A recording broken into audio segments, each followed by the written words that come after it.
a continuar con esta sesión de exposición de términos, temas básicos, preliminares, para poder entender la noción de derecho procesal administrativo, que es nuestra asignatura. Entonces, para ello, estamos desarrollando en forma básica, preliminar, algunos temas a manera de remembranza. La anterior sesión de clase hemos hablado del Estado, hemos hablado desde dos enfoques, hemos hablado desde dos concepciones del Estado. La primera de ellas, lógicamente, desde un punto de vista abstracto, la segunda desde un enfoque concreto, objetivo.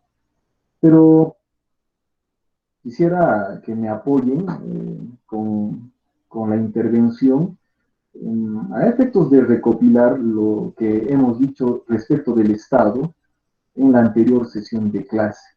De repente algún voluntario que nos permita de repente recordar a qué se refiere el Estado desde un enfoque abstracto.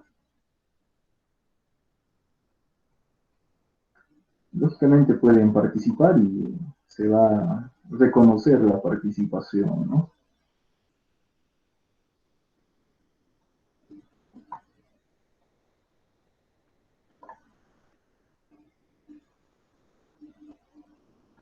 Muy bien, a ver, bueno, en todo caso va a tener que ser de una forma mucho más arbitraria.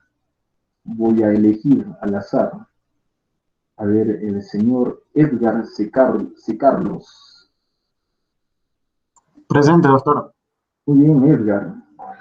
¿Qué nos podría comentar usted sobre el Estado desde un punto de vista abstracto? Sería doctor, una organización social, una organización política que está o que tienen en común más bien un territorio y órganos de gobierno propios, además que es soberana e independientemente política dentro de ese territorio. Muy bien, José Carlos. Efectivamente, la concepción abstracta del Estado va referida al manejo de los elementos del Estado, ¿no? Que en buena hora los has mencionado: población, territorio, poder institucionalizado, y algunos autores integran otro elemento más que viene a ser la soberanía, ¿no? En todo caso, vamos a manejar eh, esa categoría integral, ¿no? 4 elementos: soberanía, poder institucionalizado, territorio y población. Entonces, lógicamente dentro del Estado también se observa que hay un conjunto de instituciones públicas, ¿no? Muy bien, pero ahí todavía me voy a detener un poquito para también permitirles la participación. Hemos hablado también del Estado desde un enfoque material, concreto, objetivo. ¿A qué se refiere esa categoría, esa concepción material? ¿Alguien voluntariamente podría participar para recordar?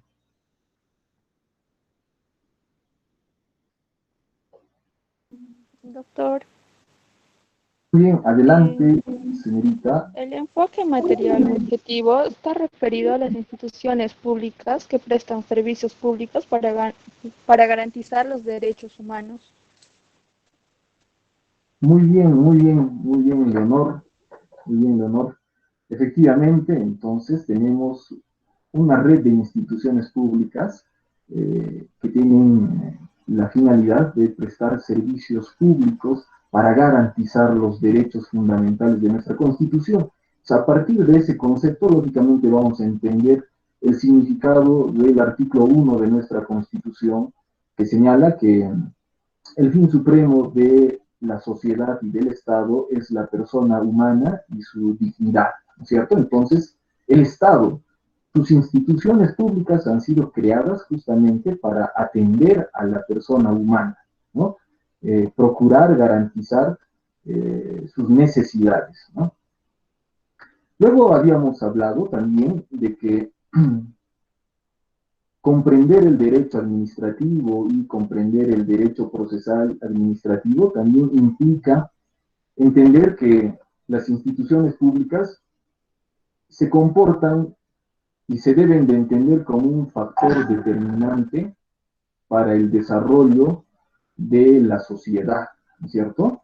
De tal manera que podría decirse que para que un Estado sea considerado como Estado eficiente, eficaz, del primer mundo desarrollado, habría que apostar, virar la mirada al desarrollo de sus instituciones, que éstas sean eficaces, sean eficientes.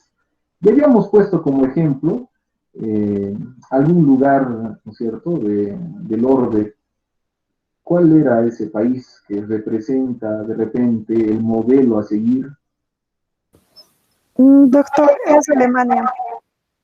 Alemania, doctor. Muy bien, Soledad Vaca Díaz. ¿Qué más nos podrías decir respecto de Alemania, Soledad? Bueno, sí, la anterior clase habló también sobre un exministro de Konrad Adenauer, el cual implantó la economía social de mercado que recoge los aspectos positivos del libre mercado. Muy bien, ¿no? Sobre ese régimen económico se ha construido el desarrollo de la institucionalización, ¿no? Entonces, a partir de esa institucionalización consolidada, que se refleja lógicamente en la eficiencia, en la eficacia de las instituciones públicas de aquel país, lógicamente ha podido conquistarse, obtenerse el resultado de tener uno de los mejores estándares de calidad de vida, ¿no? Entonces es un modelo a seguir, ¿no? Muy bien, también hemos hablado ya sobre un ejemplo, ¿no?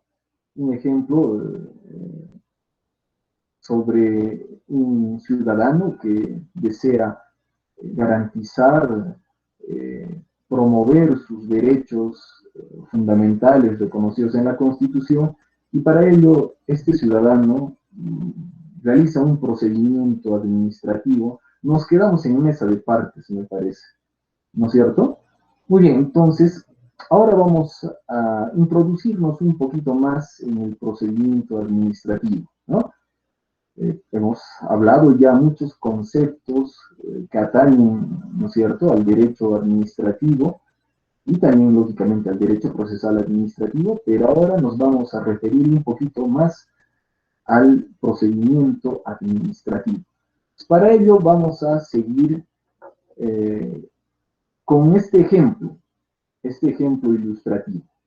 Entonces, imagínense, chicos, tenemos a Roberto. ¿Sí? Roberto, lógicamente, es un ciudadano, él conoce la norma, la Constitución, él sabe de que vive en un Estado constitucional, en un Estado social de derecho, donde la voluntad de la ley es la fiel expresión de la voluntad del pueblo. Por lo tanto, respeta la ley, ¿no? Y bajo esa concepción que tiene Roberto busca satisfacer sus necesidades fundamentales, ¿no? Sus necesidades, lógicamente, para garantizarse a sí mismo la satisfacción de los derechos fundamentales, ¿no? Allí, lógicamente, habíamos hablado también de otra categoría, de la democracia participativa, ¿no? Porque a veces el Estado, en términos realistas, en términos pragmáticos, a veces no logra cubrir la expectativa de los más de 32 millones de habitantes, ¿no? A veces el Estado se queda solamente en el sector urbano. Eso también lo hemos analizado. Por eso indicamos siempre de que eh, las disposiciones legales forman parte del mundo del deber ser, ¿no? Están dentro de un plano deontológico. Es la aspiración de la sociedad, es la aspiración que tienen los seres humanos. Es como una guía para la conducta, ¿no? Al menos nuestra Constitución está llena de valores fundamentales, valores supremos, que debemos de entenderlo como una guía para la acción, una guía de conducta.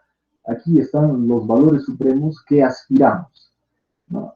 Así tenemos que entender las normas jurídicas para que no haya contradicción con la realidad, porque lógicamente podríamos cuestionar lo que estoy diciendo a partir de lo siguiente. Doctor, usted ha dicho que el Estado cumple un papel de instrumento al servicio del ser humano, ¿no? Sin embargo, en la práctica observamos hechos de corrupción, observamos de que las instituciones públicas hay muchos problemas de corrupción, hay instituciones públicas que no llegan a los sectores alejados, comunidades campesinas, etcétera, etcétera. Y para entender esa contradicción que existe entre la norma y, lógicamente, el contexto real, debemos de entender de que nuestro Estado está en vías de desarrollo, ¿no? Que poco a poco se está consolidando.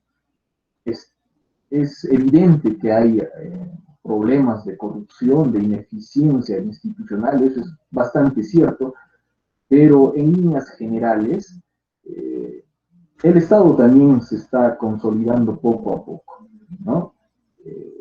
Va a depender mucho que el desarrollo institucional sea más rápido, va a depender mucho de una serie de factores, y el principal factor es el factor humano, ¿cierto?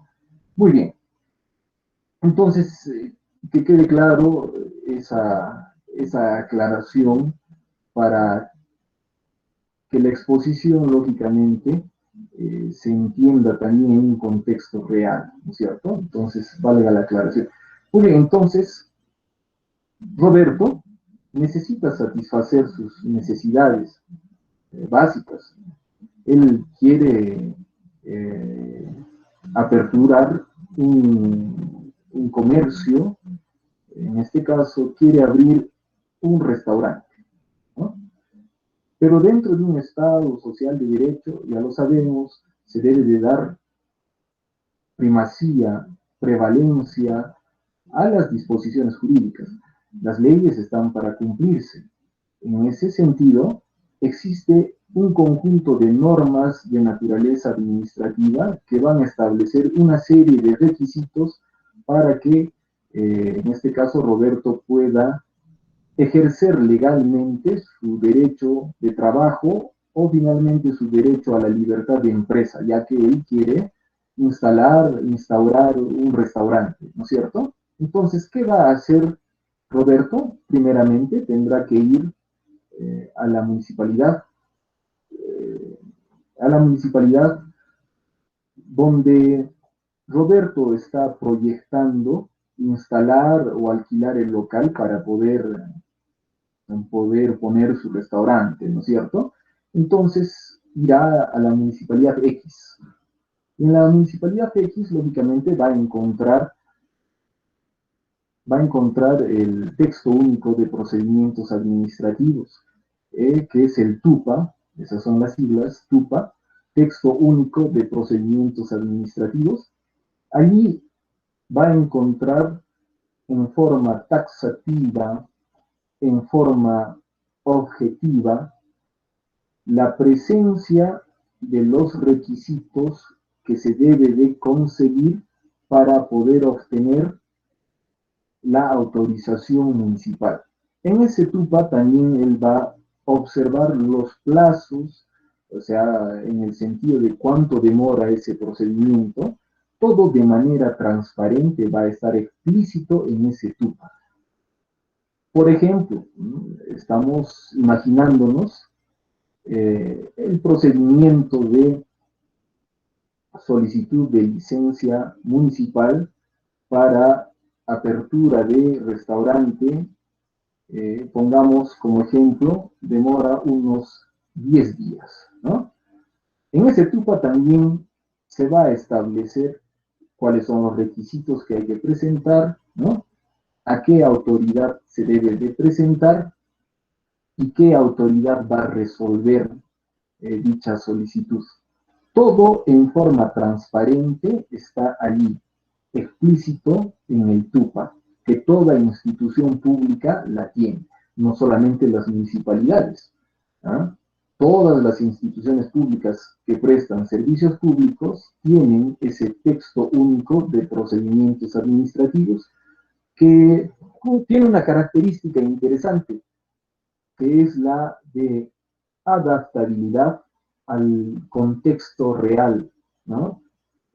Es por eso que los TUPAs tienen que modernizarse, constantemente son modificados, ¿no?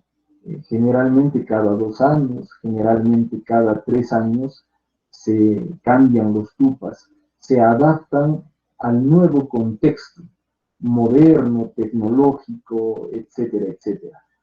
Ello, lógicamente, va a tener una implicancia, la de modernizar también los procedimientos administrativos, que es importante para crear, para desarrollar la institucionalización, para consolidar a las entidades públicas, ¿no? Entonces, fíjense, los TUPAs constantemente se están adaptando a las circunstancias reales, ¿no? A la coyuntura. Muy bien, entonces sigamos con el ejemplo. Entonces, resulta que en el TUPA, Roberto encuentra que debe de presentar un formulario único de trámites, ¿no es cierto?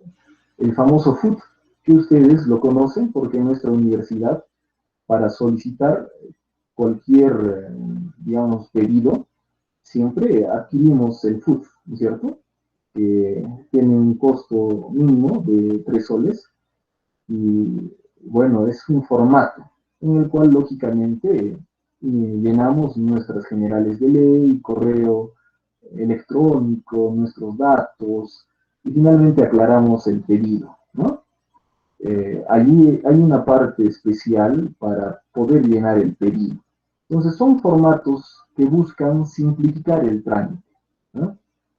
Sin embargo, también debo de comentarles de que ya como futuros profesionales del derecho, va a haber solicitudes que no van a poder, digamos, integrarse en ese formato.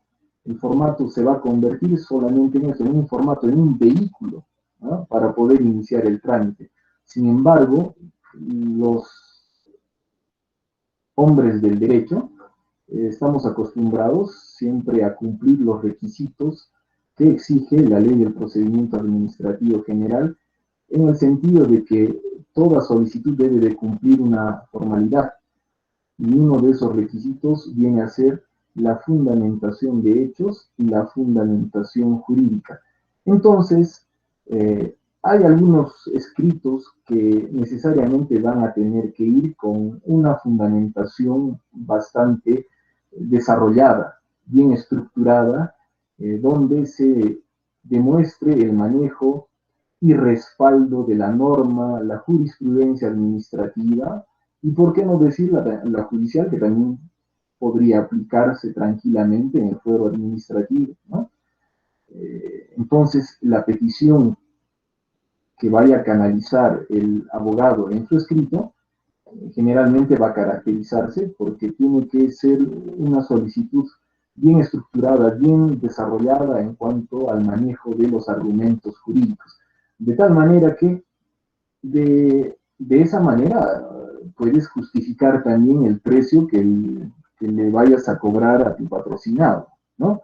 Imagínate si solamente presentas un escrito de media cara, el patrocinado dirá, pues tranquila, yo mismo he debido de hacer la solicitud, por gusto tengo abogados y mi abogado va a presentar solo una cara, ¿no? Entonces, va a haber algunas peticiones que por su naturaleza requieran fundamentación, ¿no? Aquellas peticiones complejas, por decir, la satisfacción de algún derecho negado. Podría ser el pago de algún beneficio laboral, ¿no? En el régimen público. Lógicamente, allí ya se tiene que recurrir a la asesoría profesional de parte de un abogado quien conoce el derecho, quien sabe argumentar y lógicamente va a emplear todos los mejores argumentos para que la autoridad administrativa pueda reivindicar ese derecho negado, ¿no es cierto? Muy bien, pero eso en caso de algunas peticiones que tengan naturaleza compleja, ¿no? Pero también no vamos a argumentar aquellas peticiones muy, digamos, que obedecen ya a una situación de formato, ¿no? El tema, digamos, de la obtención de una ficha de seguimiento, por decir, ¿no?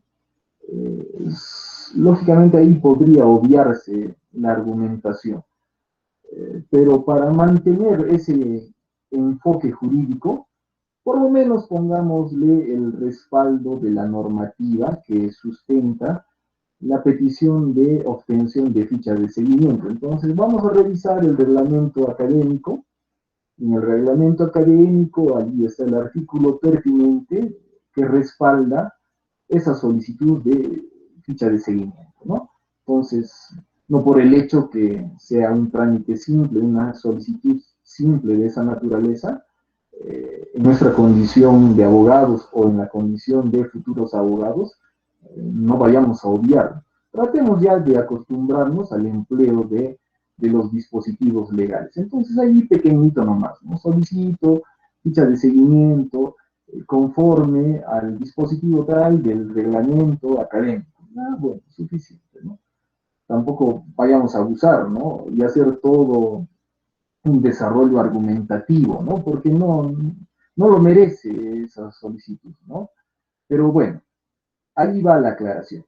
En todo caso, sigamos con el ejemplo. Entonces, Roberto se da cuenta de que tiene una serie de requisitos que tiene que cumplir. Lo voy a simplificar en algunos nomás. Por decir, presentar el plano perimétrico del local, ¿no es cierto?, que va a servir para que se instale, se instaure el restaurante, certificado de defensa civil, también se va a requerir el certificado de salubridad, ¿no? El certificado por el cual se acredite, como es el rubro de alimentos, certificado que acredite el buen manejo, la capacitación en el buen manejo de los alimentos, ello para asegurar justamente el adecuado manejo de los alimentos y la salubridad por parte del personal de ese restaurante, de ese futuro restaurante. Entonces, previamente, el señor Roberto ha tenido que ya ir cumpliendo con esos requisitos, ¿no? Una vez que los cumpla, lógicamente va a presentar la solicitud pagando la tasa correspondiente y adjuntando todos esos requisitos que están ya establecidos previamente en el texto único de procedimientos administrativos. Muy bien, una vez presentada esa solicitud, Mesa de Partes lo que va a hacer es generalmente remitir esa documentación en el día. Generalmente es así. ¿Por qué? Porque es simple, ¿no? Se trata de remitir. Entonces, la oficina de Mesa de Partes tiene que procurar hacerlo en el día. ¿Por qué? Porque el trámite administrativo no puede sobrepasar los 30 días, de acuerdo a ley. O sea, máximo 30 días. Dentro de ese plazo máximo, lógicamente, las entidades públicas tienen sus propios plazos que no pueden superar ese plazo máximo de 30 días, ¿no? El trámite puede hacerse en 3 días, 4 días, 5 días, pero en ningún caso debe de sobrepasar los 30 días. Sobrepasa los 30 días y ahí ya hay una omisión administrativa, que es una falta que podría atribuírsele al responsable de ese trámite, que generalmente debería ser el titular de la entidad, ¿no? Pero ello como una figura representativa, pero hay otro responsable más específico, y eso se va a determinar si es que se inicia un procedimiento administrativo disciplinario contra aquel trabajador que no cumple la norma, ¿no? Entonces hay que tener mucho cuidado. Ustedes como futuros abogados, yo estoy seguro, van a cubrir las plazas de asesores legales en las instituciones públicas. ¿Por qué? Porque las instituciones públicas cada vez más requieren abogados, ¿no? Estamos en un estado social de derecho. un Estado constitucional, ¿no? Donde todo es derecho, ¿no? Y con mucha más razón se requiere abogados en las instituciones públicas. Lógicamente se requiere también otra categoría de profesionales, ¿no? Otro tipo de profesionales, economistas, antropólogos, politólogos, sociólogos, contadores, ¿no?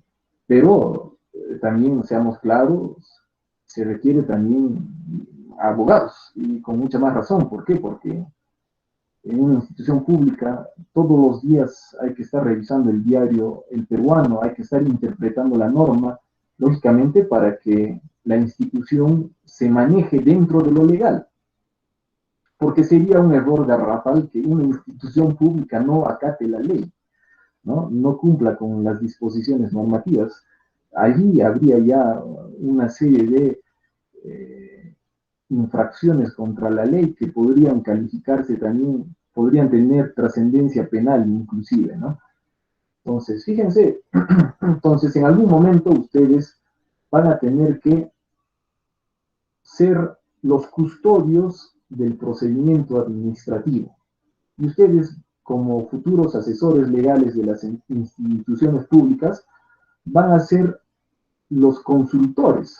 Todos los trabajadores de la administración pública, ténganlo por seguro, van a ir a consultarles a ustedes. Va a venir el ingeniero. Señor abogado, aquí estoy dudando en qué momento yo debo de realizar tal procedimiento, ¿no? ¿Cómo debo de hacer la liquidación? ¿No? Vendrá de repente el jefe de tesorería a efectos de preguntarle sobre de repente la ley presupuestal, vendrá de repente el encargado de la oficina de logística a efectos también de preguntarle al asesor legal sobre el procedimiento de abastecimiento, ¿no? Contrataciones con el Estado, ¿no? Vendrá el jefe de personal para preguntar sobre un tema laboral, ¿no?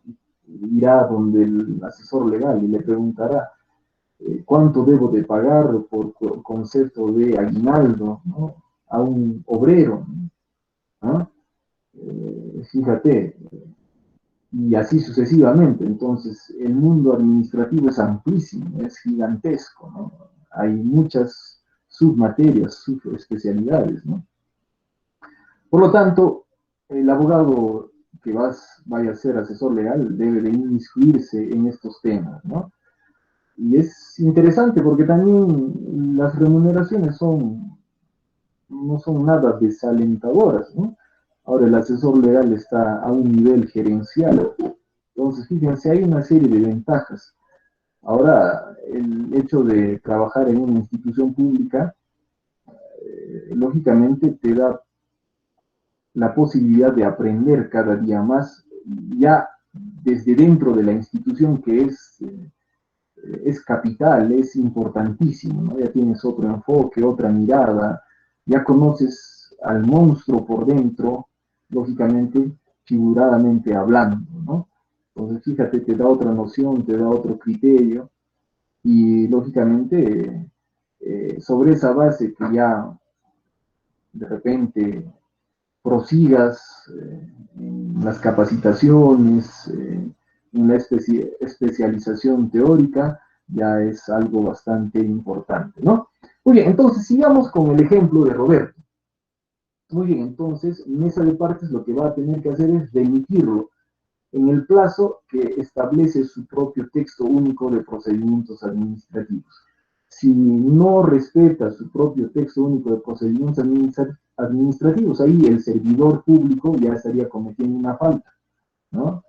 Y, lógicamente, ello podría ser materia de denuncia administrativa por parte del administrado, que si este administrado conoce los plazos, tiene todo el derecho para ir y enérgicamente decirle al señor de mesa de partes que remita de una vez el documento. No tiene por qué demorarse 5 o 6 días, ¿no?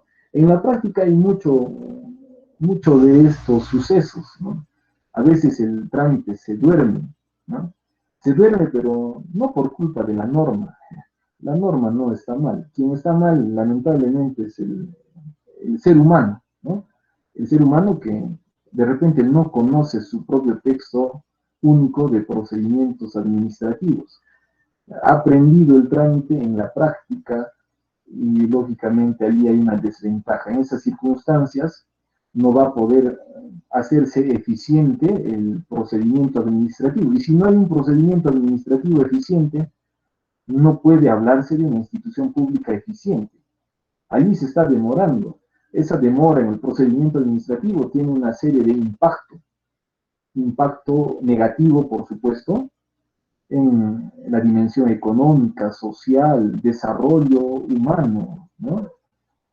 Entonces, fíjense la gran importancia del procedimiento administrativo dentro de las instituciones públicas, ¿no?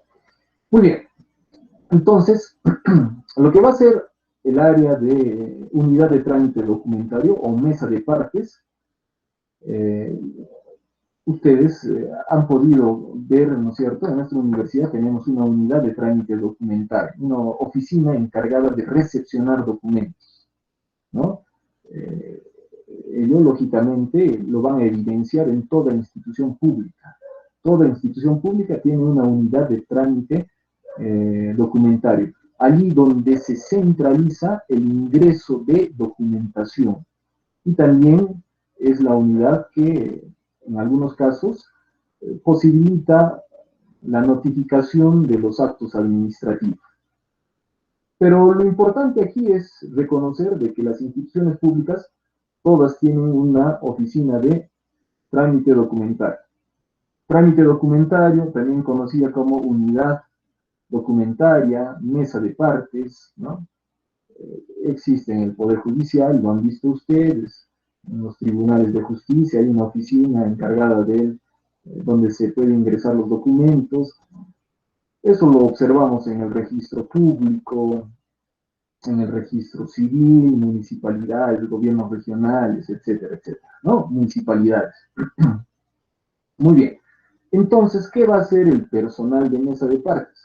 Lógicamente va a registrar el documento, ¿no es cierto? Va a registrar el documento y tiene que recepcionarlo. Allí tiene que poner la fecha, la firma, que acredite la hora de ingreso de ese documento, que es importante. Es importante que se registre la fecha y hora, lógicamente para darle fecha cierta al documento, ¿no es cierto? Ya está ingresando a la institución pública. Y los documentos dentro de una institución pública no se pueden perder, no pueden manejarse en una forma antisistémica, desordenada. En la práctica hay instituciones públicas donde hay procedimientos administrativos desordenados, donde no hay expediente administrativo, ¿no? La solicitud está en una oficina, el otro informe está en la otra oficina, y fíjense, en esas condiciones jamás va a haber un procedimiento administrativo eficiente, ¿no? No voy a dar el nombre de las instituciones porque no es necesario, pero yo corroboro, siempre me doy cuenta, constato de que existe ese manejo, ¿no? Ineficiente, ineficaz del expediente administrativo, ¿no? Y bueno, algunas veces hemos tratado de hacerles entender de que, por ejemplo, al administrado no se le puede exigir los documentos que esa misma institución genera y los maneja, ¿no? Eso está prohibido por ley. Sin embargo, hay instituciones públicas, no voy a decir el nombre, pero a veces sucede eso, ¿no? Te piden, sí señor, pero no ha traído tal resolución, tiene que traerla, ¿no? No es requisito, más bien está prohibido por la ley. Señor de mesa de partes, eso está prohibido. No, que así trabajamos aquí. Bueno, ya uno ya no puede discutir tampoco. Pues, ¿qué vas a hacer ya? ¿No? Ya no puedes discutir porque ¿qué podrías hacer? O sea, jamás va a haber entendimiento, ¿no? Bueno, pero sí lógicamente hemos tratado de explicar de que Eso está prohibido por la ley, ¿no es cierto? En algunos casos nos han entendido, en otros casos ha habido intransigencia, y bueno, para evitar que se demore el trámite, bueno, ya hemos cumplido con esos requisitos extralegales, ¿no? Bueno, pero bueno, ya son circunstancias también. Muy bien, entonces, tiene que registrarse el documento, ¿no? Tiene que registrarse el documento, fecha y hora, le ponen el sello de la institución y le asignan un número de trámite documental, ¿no es cierto? Que también es importantísimo. Ustedes lo han visto, cuando presentan el FUT, allí el señor de mesa de partes sella, ¿no es cierto? Realiza, pone el sello, ¿cierto? Pone el sello, ¿no? Sella, y allí es un sello especial que tiene una numeración, ¿no es cierto? Tiene una numeración. Ese número es como el DNI del documento. Por ese número rápidamente se va a poder ubicar el documento, ¿no? Entonces, el registro del documento también implica que dicho documento se registre en forma electrónica o en forma física, ¿no? En forma electrónica, el señor de mesa de partes va a introducir en su sistema informático, va a introducir los datos de la solicitud, nombres, apellidos, el motivo de la solicitud, y va a introducir también el número al que hago referencia, ¿no? Es el número de registro, número de expediente, ¿no? Ahora los sistemas informáticos, ahora las instituciones públicas tienen sistemas informáticos que permiten, digamos, ese manejo del expediente administrativo. De tal manera que el administrado hoy por hoy puede acceder al sistema de trámite documentario de la entidad y colocando, insertando ese número de registro de expediente, puede advertir en qué oficina puede hacerle seguimiento al trámite, ¿no? Fíjate, esa es la gran facilidad que está introduciendo el sistema informático en el derecho administrativo, que es una gran ventaja. Nuestra universidad ya está en esa etapa, ya está en ese nivel. Entonces, ustedes seguramente habrán visto, sobre todo con más razón en esta pandemia, en esta coyuntura de emergencia sanitaria, seguramente han presentado algunas solicitudes en forma virtual, ¿no? Y allí ustedes mismos ya están corroborando lo que les vengo comentando, ¿no? Interesante, pero tiene que haber también, por el momento, tiene que haber también un expediente físico, ¿no es cierto? Un expediente físico donde haya el sello, exista todas esas características que les he mencionado. Muy bien, entonces, ese expediente que ya se ha formado, se ha conformado con la solicitud, sus anexos, lo va a tener que remitir en el plazo que establece el TUPA al área correspondiente. En el TUPA también se va a identificar, se va a detallar al órgano especializado, órgano que va a evaluar la solicitud, ¿no? Entonces, la solicitud de Roberto de licencia municipal, ¿no es cierto?, se va a remitir al área especializada, que en este caso, de acuerdo a este ejemplo, podría ser la gerencia de rentas. La gerencia de rentas, a su vez, esto cambia de acuerdo a las municipalidades, porque tengan en cuenta ustedes, chicos, que la estructura administrativa de una institución pública varía conforme la institución. Ahora, entre municipalidades también la estructura administrativa, es decir, el organigrama institucional también varía. En algunas municipalidades de repente hay gerencia de rentas, en otras municipalidades de repente tiene otro nombre, gerencia de administración tributaria, ¿no? Entonces, por eso va a ser importante de que el futuro abogado, o también los abogados, ¿no es cierto?, estudien a la institución, estudien sus normas internas para poder identificar el procedimiento administrativo. Tenemos un procedimiento administrativo general, eso está descontado, ¿no? pero como su propio nombre lo indica, es un procedimiento administrativo general, es el marco general, ¿no? La ley 27.444 que ha sido modificada, ¿no? Ya tenemos un texto único ordenado. Ahorita no estoy recordando, creo que es el Decreto Supremo 04/2019, me parece, eso les voy a confirmar luego, no estoy recordando bien, pero es ese creo. Bueno, al margen de ello, o sea, a pesar de que tengamos un procedimiento administrativo general, ello no quiere decir que el derecho procesal administrativo se reduzca a esa ley. No. Eso sería limitar a nuestra materia, ¿no? No es así. El derecho procesal administrativo, ya lo estamos viendo, hay que analizar el texto único de procedimientos administrativos de cada entidad, ¿no? Y con eso ya se complica un poquito más la materia. Entonces, el marco general lo tenemos ahí, pero no nos confiemos en ese marco general, es simplemente una referencia general. Aparte, tenemos que indagar la normativa interna de la institución para lograr identificar el trámite, ¿no? Y hoy por hoy, gracias a la ley de transparencia, ¿no? Es ley de acceso a la información pública y transparencia. Allí, lógicamente, se establece que toda institución pública debe de tener su portal web, su portal institucional web, donde debe de subir la documentación pública, ¿no? Ahí deben estar las normas internas, reglamento interno del trabajo, MOF, ROF, CAF, cuadro de asignación de personal, manual de organización de funciones, reglamento de organización y funciones, todo debe de estar allí. Hay algunas instituciones que la cumplen y en buena hora, y hay otras instituciones que no la cumplen, no suben sus documentos, y lógicamente eso va en contra de la transparencia, ¿no?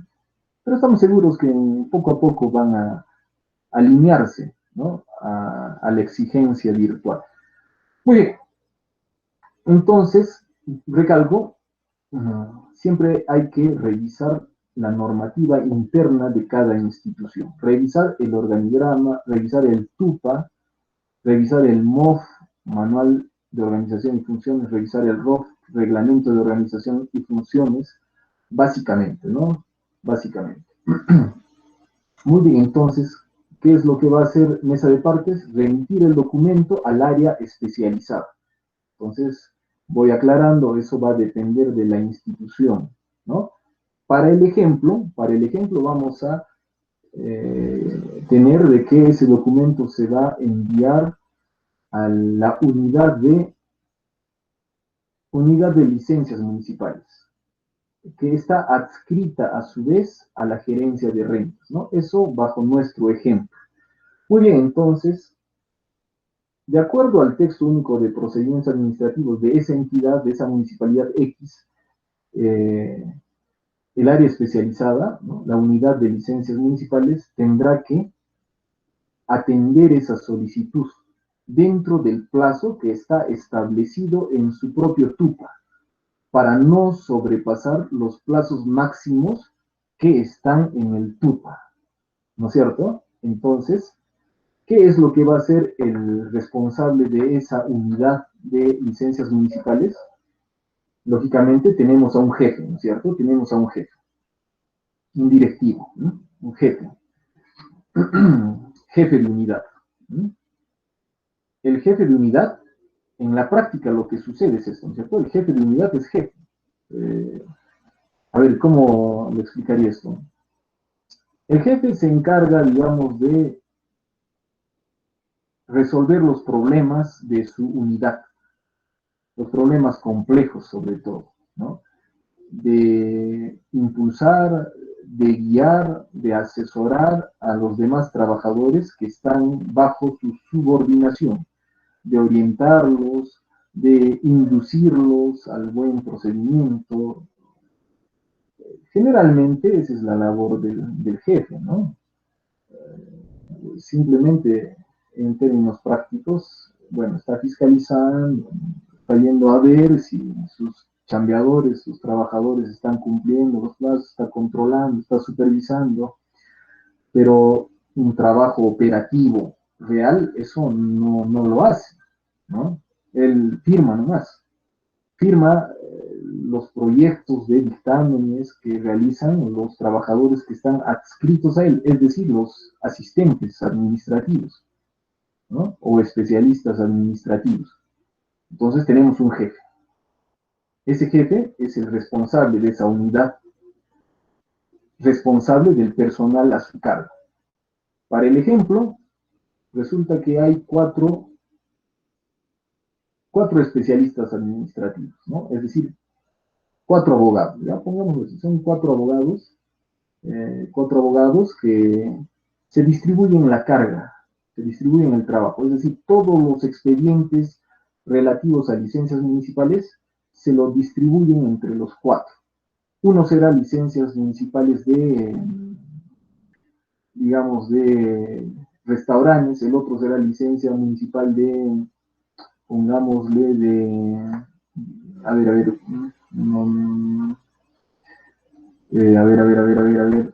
pongámosle licencia municipal ya de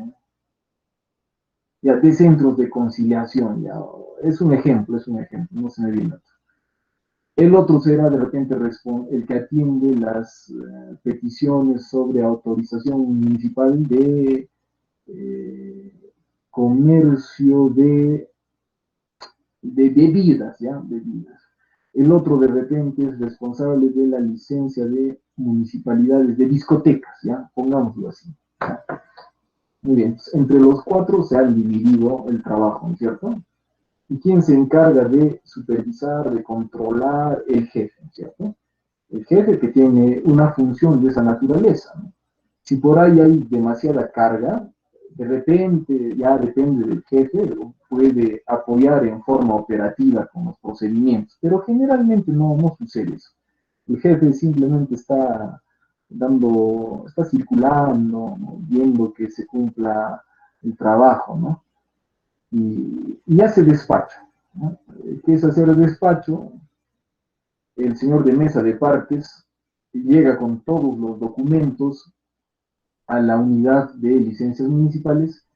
En la unidad de licencias municipales, a su vez hay un secretario, ¿no es cierto? El secretario es el que recepciona los documentos y también lo registra en su cuaderno, lo registra en el sistema para efectos de hacer el seguimiento. Una vez que los haya registrado, el secretario ya tiene la disposición de distribuir esa carga, ¿no es cierto? Todo ese despacho ya tiene que distribuirlo. Documentos importantes que sean necesarios de conocimiento del jefe, ya se los pone en su despacho, ¿no? Para que los atienda, los resuelva, ¿no? Por ejemplo, ¿no? Algún administrado está solicitando de repente que esa unidad vaya a capacitar a alguna población que tiene la intención, digamos, de introducir una empresa, ¿no? Tiene voluntad de emprendimiento, quiere hacer empresa, así que le han cursado un oficio, una solicitud al jefe de la unidad para que éste decida, ¿no? Atender o no la solicitud. Pero otro tipo de trámites ya específicos sobre licencias municipales, las licencias que les estoy comentando, ya el secretario lo va a distribuir ya en forma directa, ¿no? Pero los documentos que necesiten pronunciamiento, decisión, tienen que destinársele al jefe, ¿no? ¿Por qué? Porque es el jefe, es el que toma las decisiones, ¿no? Muy bien, entonces, ahí vemos también en forma operativa lo que sucede dentro de esta unidad. Muy bien, entonces, sigamos con nuestro ejemplo. Roberto ha presentado, ¿no es cierto?, el día lunes, y el día martes la solicitud ya está siendo evaluada por el abogado especialista en licencias municipales de restaurantes. ¿Qué es lo que va a hacer este abogado? Lógicamente va a analizar la solicitud y observar si ésta cumple con los requisitos del propio TUPA. Si cumple los requisitos del propio TUPA, lógicamente allí ya no hay mayor discusión, ¿no es cierto? No hay por qué verle tres pies al gato. Cumplió los requisitos y los cumplió, ¿no? Conforme lo exige lógicamente el TUPA. Si eso es así, lógicamente el abogado va a tener que emitir un informe especializado, en el cual emita su opinión, ¿no es cierto? Emita su opinión. La solicitud con número de ingreso de fecha tal, presentada por el señor Roberto, puntos suspensivos, respecto de licencia de autorización para apertura de restaurante, cumple con los requisitos establecidos en el artículo tanto, ¿no es cierto?, del texto único de procedimientos administrativos, ¿no? Habrá que señalar de repente otra fuente legal, hay una ley especial, creo, de licencias municipales, habrá que citar también esa, ¿no? En correspondencia con la ley de licencias municipales, ¿no? Por lo que opino, por que se declare procedente su petición. Entonces ya tenemos un documento, un informe especializado, del área especializada, ¿no? Es un informe técnico especializado. Ese informe se tiene que adjuntar a esa solicitud, en la parte trasera, ¿no es cierto? Se adjunta. Ya poco a poco empieza a convertirse, a hacerse notorio el expediente administrativo, que hasta el momento ya está integrado por la solicitud, está integrado por los documentos de mero trámite, los proveídos, ¿cierto? Porque el señor de mesa de partes, para remitirlo a la unidad de licencia municipal, ha tenido que emitir también un pequeño documento de mero trámite, un proveído, en el cual dice, ¿no?, que en fecha tal se remite tal expediente de número tal, tantos folios a la oficina tal. Eso es vital para hacer seguimiento, ¿no? Imagínate si no hubiese ese proveído, ¿cómo es que hubiese llegado ese documento a la oficina de licencias municipales? ¿No? Entonces tiene que haber ese documento para corroborar, para hacer seguimiento, ¿no? Aparte de ello, lógicamente, se registra el trámite en los cuadernos, en el sistema informático que les he comentado, ¿no? Muy bien. Entonces ya tenemos el informe técnico especializado. Una vez que se tenga ese informe técnico especializado, se va a remitir el expediente al jefe de área, ¿no es cierto?, al jefe de la unidad de licencias municipales, para que éste tenga conocimiento. Así que el jefe de licencias municipales lo que va a hacer también es ya remitir toda esa documentación a la oficina de asesoría legal, ¿no?, para que se emita la opinión legal motivada. Entonces, el jefe de unidad, el jefe de licencias municipales, también va a tener que emitir un proveído, ¿no?, un documento de mero trámite, ¿no?, un documento de mero trámite. Entonces, el secretario de esa oficina llevará el expediente, que ya tiene la solicitud, ya tiene el informe técnico especializado, lo va a remitir, lo va a llevar a la oficina de asesoría legal, ¿no? Les estoy haciendo un ejemplo general, ¿eh? Lógicamente, en la práctica, ustedes pueden encontrar diferencias en el procedimiento administrativo, ¿no? Todo va a depender de la realidad institucional, ¿no? Pero en líneas generales más o menos es así.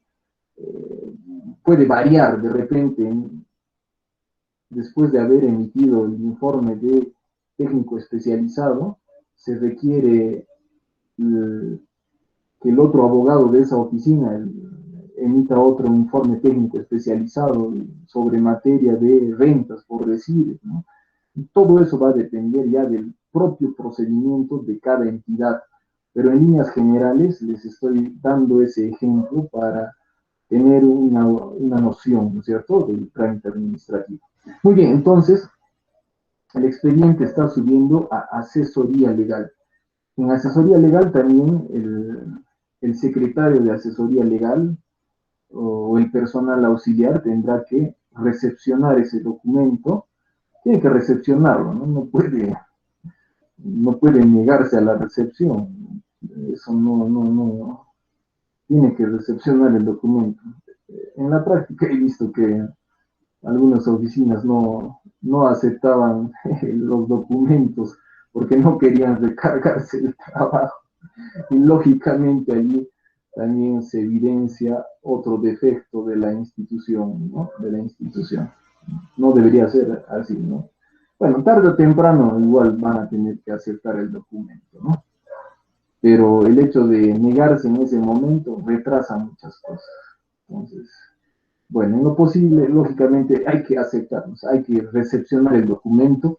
Entonces, el auxiliar o el secretario específico de asesoría legal recepciona el documento, de igual manera pone el sello, lo registra en su cuaderno de ingreso de documentos, lo registra en el sistema informático y después de que tenga los documentos registrados, lo va a tener que derivar al abogado, ¿cierto?, al asesor legal. Ese asesor legal, a su vez, puede ser, lógicamente es el jefe, ¿no? Pero a su vez también puede ser, digamos, el personal operativo de esa oficina, si es que solamente hay un solo abogado en la oficina, ¿no? Generalmente, bueno, en las municipalidades pequeñas, instituciones pequeñas, hay un solo asesor legal, ¿no?, un solo personal que hace de secretario, hace de especialista administrativo y hace de jefe, ¿no? Pero también en algunas instituciones mucho más grandes hay un jefe propiamente dicho, un asesor legal, jefe de la unidad de asesoría legal, y tiene bajo su jurisdicción, bajo su mandato, tiene un equipo de abogados, ¿no?, con distintas especialidades administrativas. Uno es especialista en contrataciones con el Estado, el otro en materia laboral, el otro de repente es especialista en materia tributaria, y así sucesivamente, ¿no? Entonces, tienes un jefe y a su vez hay especialistas administrativos. Entonces, en el ejemplo vamos a ponerlo de que estamos en una municipalidad grande, donde hay un jefe de asesoría legal que a su vez tiene un equipo de abogados. Entonces, de acuerdo a la naturaleza del documento, ya directamente el secretario de esa oficina lo puede derivar al abogado especialista, ¿no? Ahora, si el documento requiere un pronunciamiento mucho más complejo, ¿no?, tendrá que remitírsele directamente al abogado jefe del área para que éste pueda decidir qué hacer con ese documento, ¿no? Si lo deriva de repente a otro abogado, bueno, eso va a ajustarse a la naturaleza del documento. Pero en nuestro ejemplo tenemos un trámite regular, ¿no es cierto? Un trámite regular. Con esto quiere decir que es un trámite normal, ya conocido, con un procedimiento ya establecido, transparente, así que ya se tiene identificado el personal que vaya a tramitar este documento. Entonces tenemos el abogado. Al abogado, pongámosle de nombre, Julián. Entonces, Julián es especialista en emitir pronunciamientos relativos a licencias municipales. Así que el secretario directamente se lo remite, lo pone en su despacho para que lo atienda, ¿no? Entonces el abogado, dentro del plazo que está establecido en su propio texto único de procedimientos administrativos, también tendrá que analizar y emitir el dictamen legal correspondiente, ¿no? Muy bien, entonces, ¿qué es lo que hace el abogado? Julián, ¿qué es lo que va a hacer? Julián es abogado de asesoría legal de la Municipalidad X. Muy bien, entonces ya tiene el expediente administrativo. ¿Sí? Entonces Julián lo que tiene que hacer es analizar el expediente administrativo, ver los hechos que están en el expediente administrativo, ver los dictámenes que ya se ha emitido por otras áreas y sobre esa base hacer una revisión de la normativa especializada en este tema de licencias municipales, que ya es de conocimiento, ya es de manejo por parte de Julián, porque ya tiene muchos años de experiencia, finalmente es abogado, ¿no es cierto? Entonces, conoce la norma. Así que, pero eso no quiere decir que lo atienda, digamos, en un 2x3. En 15 minutos ya tiene la opinión legal, ¿no? Hay que darle su tiempo, ¿no? Los casos son especiales. Habrá semejanza entre uno y otro procedimiento, pero también hay singularidades. Y el abogado está para estudiar el expediente, entonces tiene que revisar todo el expediente. Y a veces hay expedientes voluminosos, ¿no? Alguna vez me tocó un expediente, pero ya era un dolor de cabeza. Lo terminé de estudiar en una semana, ¿no? Era todo un archivador, más o menos así. Había muchos informes, descargos del administrado, citaban jurisprudencia, ¿no? Una cosa bien compleja. Lógicamente hay que darle su tiempo porque lógicamente tu prestigio está ahí. Si vas a emitir una opinión legal que no cumpla esas características, que no sea el resultado de un trabajo técnico, profesional, especializado, organizado, que se haya tomado su tiempo, el tiempo debido, es posible que esa opinión legal sea inconsistente y ahí va a estar tu firma, va a estar tu nombre. Ese documento va a ir y la van a estudiar, la van a analizar otros profesionales, no solamente abogados, sino también otros profesionales. Entonces, fíjate, estás expuesto a través de tus informes legales, por eso tienes que hacerlo bien.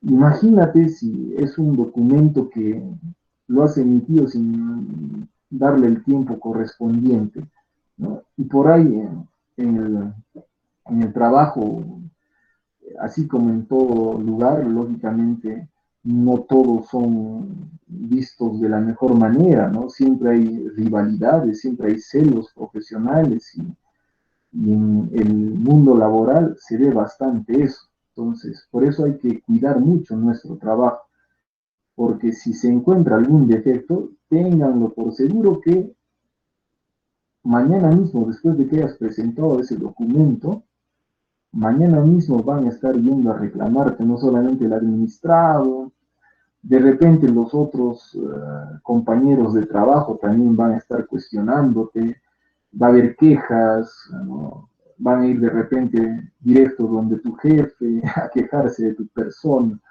donde el alcalde van a ir, ¿no? Entonces no es bueno exponerse hasta ese nivel. Por eso hay que darle mucho tiempo al trabajo, ¿no? Hay que revisar, leer la norma, la jurisprudencia, saber interpretar las normas, es bien complejo, ¿no? Bien complejo. Y a eso se aúna el hecho de que no solamente es el único expediente, ¿no?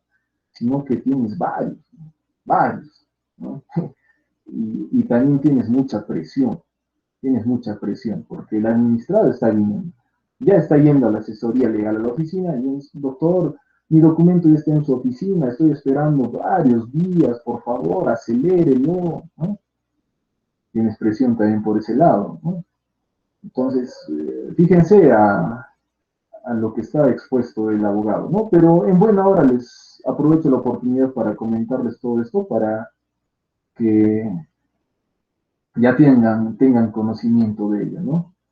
Para que lógicamente ya tengan conocimiento y puedan desenvolverse con mayor criterio, con un criterio real ya cuando hagan prácticas en una institución pública, que está cerca, ¿no? Está cerca, o quizás ya algunos de ustedes ya están haciendo prácticas, ¿no? Bueno, en todo caso, muy bien, sigamos con el ejemplo. Entonces, ya lo tenemos a Julián. Julián tiene que estudiar el expediente administrativo y tiene que tomarse su tiempo, ¿no? Tiene que tomarse su tiempo. No lo puedes hacer pues, en 15 minutos, ¿no? ¿Qué sería eso, no? Tus propios colegas de la oficina estarían murmurando. Hay que darle el tiempo, ¿no? Y lógicamente el informe tampoco va a desarrollarse en una cara, ¿no? La ley del procedimiento administrativo general establece también la estructura de cómo se deben desarrollar los informes. Eso también lo vamos a tratar en su debido momento, pero ya les adelanto. Entonces, generalmente ahí el informe debe de tener también la exposición de motivos, la fundamentación jurídica, fundamentación de hechos, alternativas de solución al problema. Fíjate, eso te piden, ¿no? O sea, aparte de, digamos, lógicamente el abogado allí está para solucionar problemas, ¿no? Entonces ahí tú evidenciarás cuáles son las alternativas para solucionar ese problema de la institución. Entonces allí expondrás, ¿no? Respaldándote en la ley, ¿no? Pues no hay otra forma, ¿no? Respaldándote en la norma jurídica. Y lógicamente, si te respaldas en la norma jurídica, ahí no hay mayor problema, ¿no? Ahora, que de repente haya colisión de normas jurídicas, unas tengan un sentido y otras normas jurídicas tengan otro sentido, allí vas a tener que utilizar todas tus destrezas para inclinarte por los principios que busca el derecho administrativo, que básicamente son los mismos que persigue el derecho, ¿no? En líneas generales: justicia, paz social, interés público, ¿no? Bien común, ¿no? O sea, habrá que inclinarse por esos criterios. Entonces, aquel sentido de la ley que se ajuste a esos principios, ese tendrá que prevalecer, ¿no? Obviamente el criterio constitucional va a tener que prevalecer, ¿no? Por supuesto, ante alguna antinomia que podría presentarse, ante algún conflicto que es frecuente, ¿no? Es frecuente.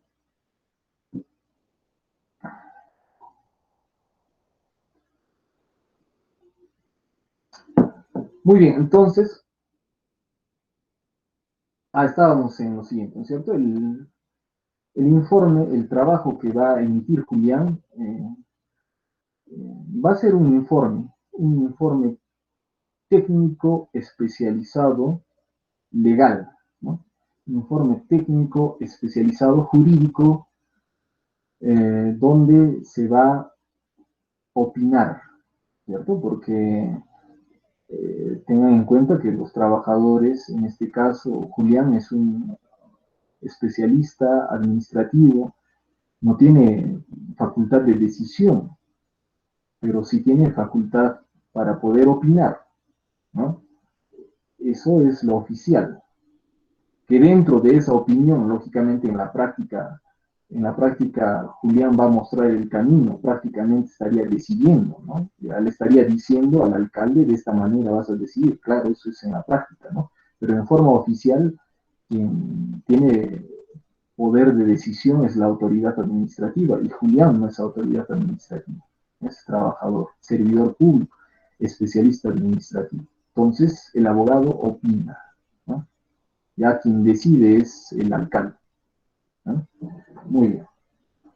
Entonces, Julián emite el informe legal, que también se conoce como opinión legal, también puede llamarse opinión profesional legal motivada. Entonces, fíjense tiene por lo menos esos tres nombres: informe legal, opinión legal,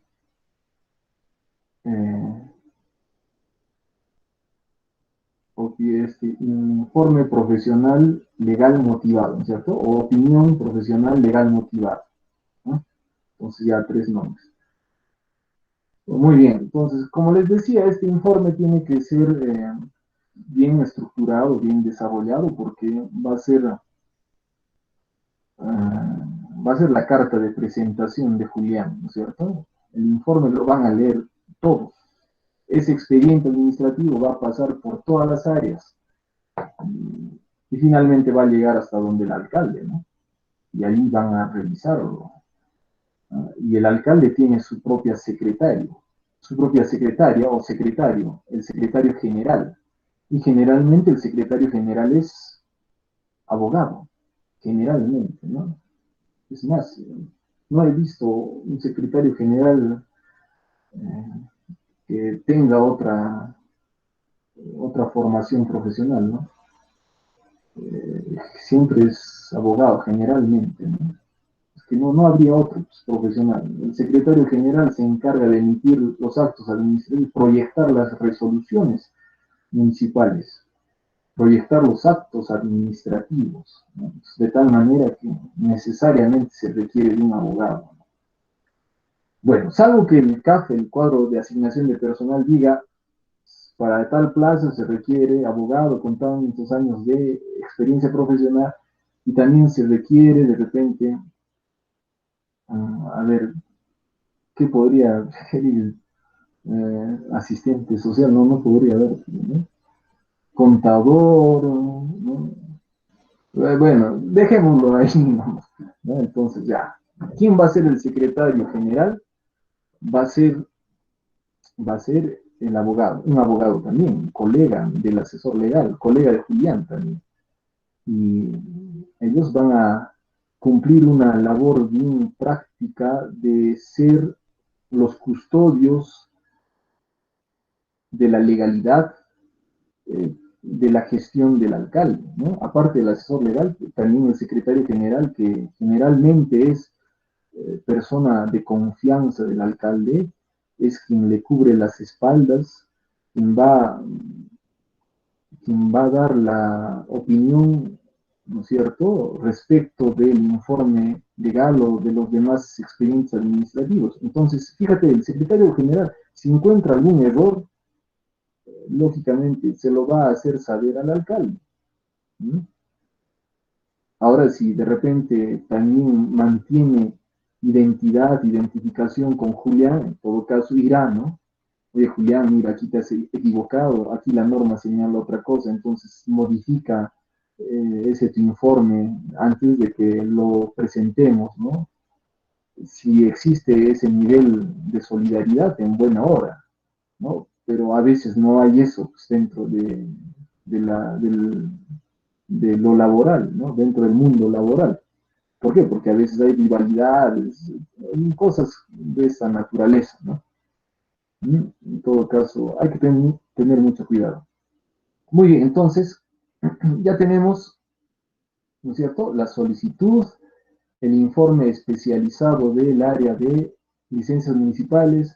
También tenemos la opinión legal emitida por Julián, por la asesoría legal. Ese expediente administrativo con todas esas piezas procedimentales se va a remitir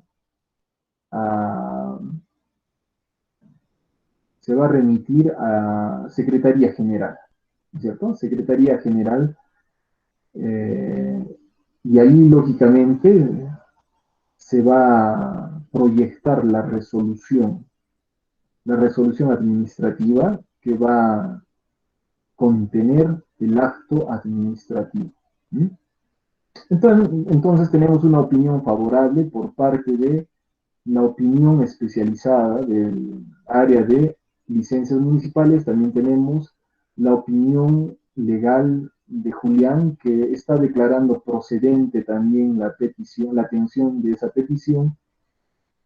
Y bueno, con todas esas herramientas, con todas esas piezas, instrumentos, se remite a Secretaría General. Entonces, Secretaría General, por lo general, debe de emitir el proyecto de resolución de alcaldía, ¿no? Entonces, va a proyectar la resolución, ¿no? Ustedes habrán visto las resoluciones administrativas se caracterizan porque en una primera parte tienen la nomenclatura de la resolución, ¿no es cierto? Por decir, resolución número 234-2020-Huancha, oblicua C, ¿no? Por decir, ¿no? Es un ejemplo, ¿no? Luego está la fecha, ¿no? Esto también se los estoy adelantando porque en su momento también lo vamos a explicar ya con un modelo. Ahorita, no sé, debe estar por ahí traspapelado mis resoluciones, pero cuando lleguemos a esa etapa, lógicamente ahí les voy a mostrar los modelos, etcétera, etcétera, ¿no? Entonces, prosigamos con el ejemplo. ¿Qué más van a observar allí? Una parte donde dice, ¿no es cierto?, el nombre de la autoridad que emite el acto administrativo, es decir, esa resolución administrativa, ¿no? Por decir, alcalde de la municipalidad provincial X. Luego del visto, hay una parte visto. En esa parte se va a especificar los documentos que han servido para emitir esa resolución. También visto la solicitud, número de ingreso de fecha tal, presentado por Roberto, ¿no? Fulano de tal. ¿Cómo? Visto el informe técnico especializado del área de licencias municipales de fecha tal. Visto la opinión legal de fecha tal emitida por asesoría legal. En consecuencia, 2 puntos, ¿no? Y, coma. Luego viene la parte de los considerandos, ¿no? Considerando, ¿no?, que de acuerdo a la constitución política, los administrados tienen el derecho de petición, ¿no? Artículo 2, inciso 20, ¿no? Considerando que la Ley Orgánica de Municipalidades otorga, establece en su artículo número tal, que las municipalidades son autónomas y competentes para la emisión de autorizaciones municipales, ¿no? Por ejemplo, considerando que el informe especializado ha opinado por declarar procedente, pues este cumple los requisitos del texto único de procedimientos administrativos, ¿no? El siguiente considerando que se ha emitido la opinión legal motivada del área de asesoría legal, por la cual también se detalla que se cumple con la normativa, con el texto único de procedimientos administrativos, opinando porque se declare procedente dicha petición, ¿no? En consecuencia, se resuelve, ¿no? Eso es, bueno, la otra parte, ¿no? La parte resolutiva. Se resuelve primero, ¿no?, declarar procedente la petición de autorización municipal para la apertura de restaurante denominado Los Golondrinos, ¿no?, cuya dirección es avenida, puntos suspensivos, ¿no? Artículo 2. Notifíquese dicho acto administrativo al administrado, ¿no? Artículo 3. Emítase el certificado, claro,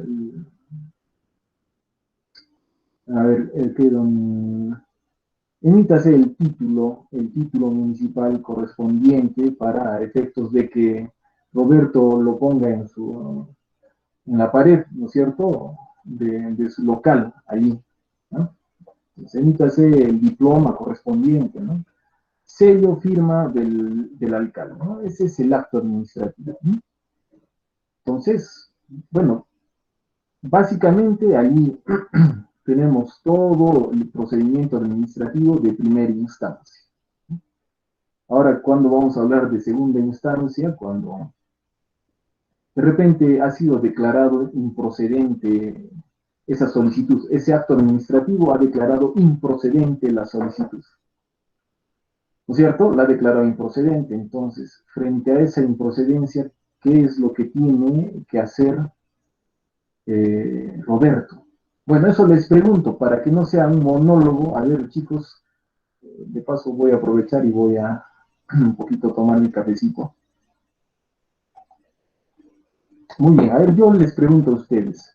Ya tenemos un acto administrativo, pero para seguir adelante con la segunda instancia del procedimiento administrativo, se ha declarado improcedente la petición de Roberto. Frente a esa improcedencia, ¿qué es lo que debe de hacer Roberto? Ahí está la pregunta. A ver, chicos. Doctor, ¿podría participar? Adelante, adelante. Bueno, Adelante, considero ya que está. Roberto tendría, sí, doctor, tendría dos opciones, ¿no? La primera, de presentar una reconsideración, ¿no? Para que pueda ser revisada nuevamente y, bueno, pueda pronunciarse nuevamente la administración pública o la autoridad pública ante la que se presentó el pedido. Y la segunda opción es que pueda apelarlo, ¿no? Para que sea resuelta por el jefe inmediato en segunda instancia. Muy bien, Yaska, está en lo cierto. Entonces, obviamente va a operar el principio constitucional que está, creo que en el 139, ¿no es cierto? 139, principio de instancia plural, que no solamente tiene una implicancia judicial, jurisdiccional, sino también administrativa, ¿no es cierto? A ver, aquí está. Uy, sí. Aquí está, ¿no es cierto? Artículo 139, inciso 6. Ya, entonces sí, todavía recuerdo. Muy bien, entonces se va a materializar este principio de pluralidad de instancia que no solamente tiene una implicancia jurisdiccional, sino que también administrativa, ¿no? Para ello tenemos los recursos impugnatorios de naturaleza administrativa, que ahora son tres, ¿no es cierto? Tres. Primero de ellos, como bien lo dijo Yaska, tenemos a reconsideración y el recurso de apelación. Ahora el otro es revisión, ¿no es cierto? Revisión. Muy bien. Principalmente nos vamos a detener en el recurso de reconsideración, ¿no? Lógicamente estos recursos se presentan dentro del plazo correspondiente, que son de 15 días hábiles. Entonces, ese acto administrativo tiene que notificarse válidamente a Roberto, ¿no? Al administrado. El plazo empieza a correr desde el día siguiente de la notificación. Entonces, ¿qué tiene que hacer Roberto? Bueno, presentar el recurso de reconsideración sustentándolo en nueva prueba. Aquí la última modificación ya no exige la firma de abogado, no exige la firma de abogado, pero en la práctica el hecho de sustentar el medio de prueba nuevo ya es tarea del abogado, ¿no? El administrado no va a poder de repente cumplir esos requisitos, ahí ya se necesita formación jurídica. Entonces, lo más recomendable sería de que Roberto necesariamente invierta en un abogado para que le dé un camino jurídico, ¿no? Para que le dé, digamos, garantía jurídica a su trámite, ¿no? A veces puede ser que, casi siempre pasa eso, ¿no? El administrador no recurre al abogado, por sí solo presenta la reconsideración sin sustentar el medio de prueba nuevo, sustentar ese requisito de prueba nueva, y bueno, allí el área que ha emitido el acto administrativo simplemente va a evidenciar lo formal, y si no ha cumplido con ese requisito de forma, lo va a declarar improcedente sin evaluar el tema de fondo. ¿Cómo les parece eso? ¿No? Y eso, lógicamente, para evitar mayor carga procedimental, ¿no? La autoridad administrativa primero revisa la formalidad. Si no se cumple con la formalidad, no es necesario ya estar revisando o pronunciarse sobre el fondo, ¿no? Eso también pasa en el ámbito jurisdiccional, ¿no? Eso también pasa en el ámbito jurisdiccional. Entonces, fíjate, es importante de que se recurra a un profesional del derecho para que pueda darle esa calidad al recurso impugnatorio, ¿no? Esa calidad jurídico-profesional, y así poder reorientar el trámite. Muy bien. Lógicamente, el recurso de reconsideración se va a interponer ante la autoridad que ha emitido el acto administrativo.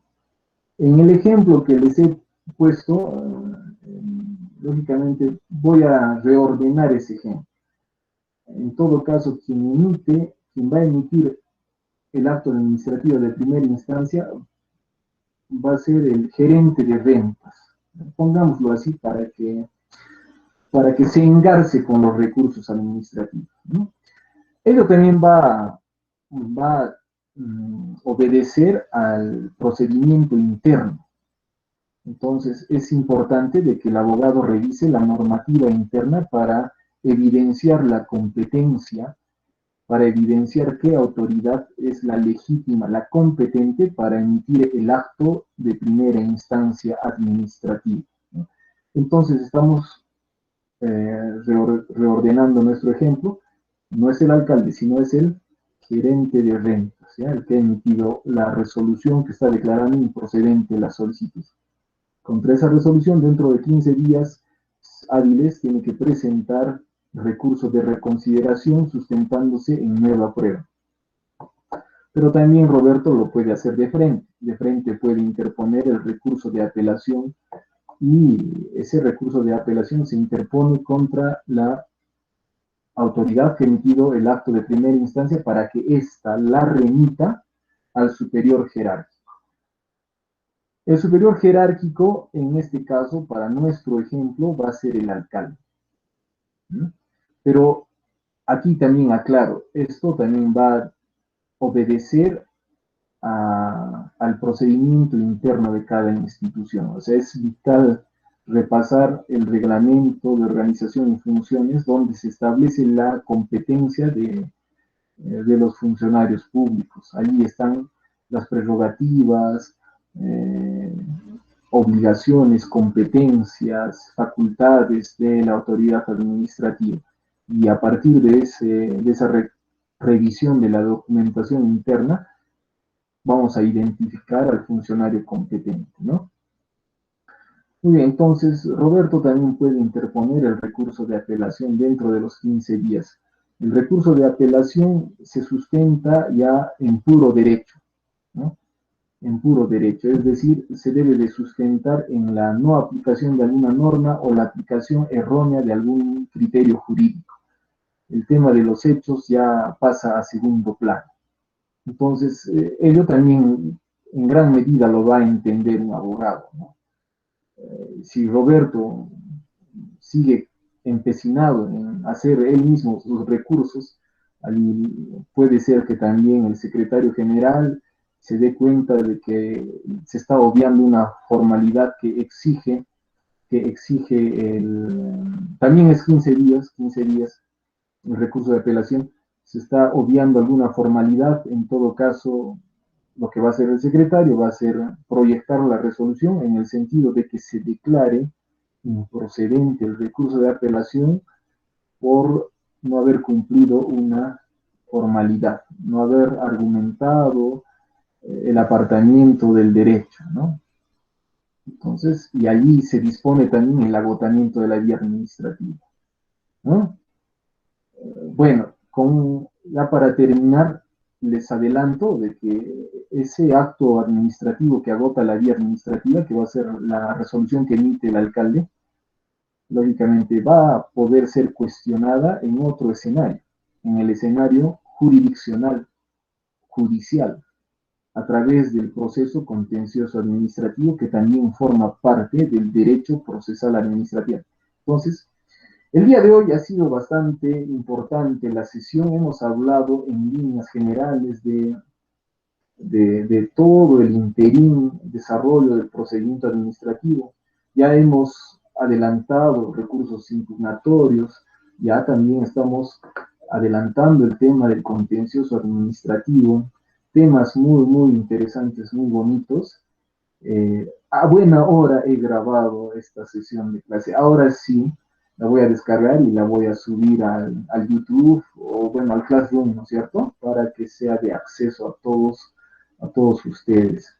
Muy bien, en todo caso, allí nos quedamos, pero nos queda todavía 6 minutos.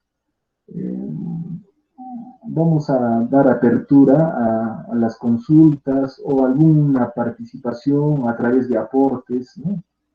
Lógicamente, la participación tiene que ser relativa al tema, ¿no es cierto? Para focalizarnos, ¿no? Muy bien, chicos. Entonces, nos queda un tiempo, entonces podríamos de repente absolver un par de preguntas, ¿no? Alguien que desee participar.